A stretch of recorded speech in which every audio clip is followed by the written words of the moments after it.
Self-reports are very useful for assessing personality, but they are far from perfect, so it's a good idea to measure personality with other measures too. Another common way to measure personality is with informant reports. Informant reports are personality ratings made by people who know the target person well. For example, if you want to measure Grace's personality, you can ask Grace's friends, classmates, and family members to rate Grace's personality. There are several advantages and disadvantages of this method. One advantage is that our friends, our coworkers, and family, the people who know us best, often know us pretty well and are able to provide quite accurate personality ratings for many aspects of personality. Informants are especially useful for measuring personality traits that are defined by someone's behavior rather than by their internal thoughts and feelings. For example, informant reports are a great way to measure how charming, funny, kind, or adventurous someone is because these traits are directly observable in someone's behavior. On the other hand, informant reports are not always valid for measures of personality traits like anxiety, optimism, or rumination, because these traits have more to do with a person's typical pattern of thoughts or feelings, and these are hard for other people to infer, except people very close to us, like romantic partners. Another advantage of informant reports is that you can ask multiple informants to provide ratings of the person, whereas with self-reports, there's only one person to ask. By asking multiple informants and combining their ratings, you improve the reliability of your personality measure, and you can often capture a richer picture of the target's personality than any single person could give you. One important disadvantage of informant reports is that they're harder to collect than self-reports. Typically, it's easier to ask a research participant to complete a questionnaire about his or her own personality than it is to obtain an informant report from one or more of his or her friends.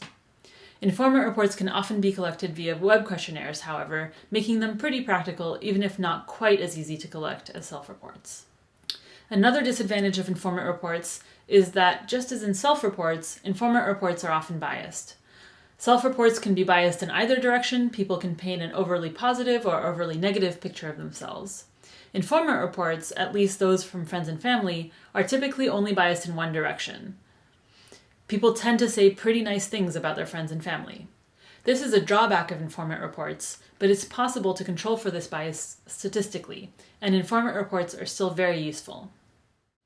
This figure shows the results of a study comparing the positivity of self-reports to different kinds of informant reports. When we compare self-reports to strangers' ratings, we find that about 35% of people rate themselves more positively, that is, rate themselves as more attractive, intelligent, and likable than strangers they just met rate them.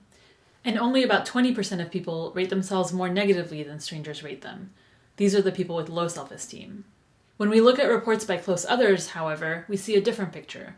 Friends, romantic partners, and parents' ratings of personality tend to be more positive than self-ratings. Indeed, only about 8% of people rate themselves more positive than their parents rate them. These people are either pretty full of themselves or they have really harsh parents. In another study, we compared the accuracy of self and informant reports for predicting how well a person will perform at different tasks. We found that sometimes self-reports were the best predictor. For example, if you want to know how anxious someone will get during public speaking, their self-rating of their tendency to feel anxious is the best predictor.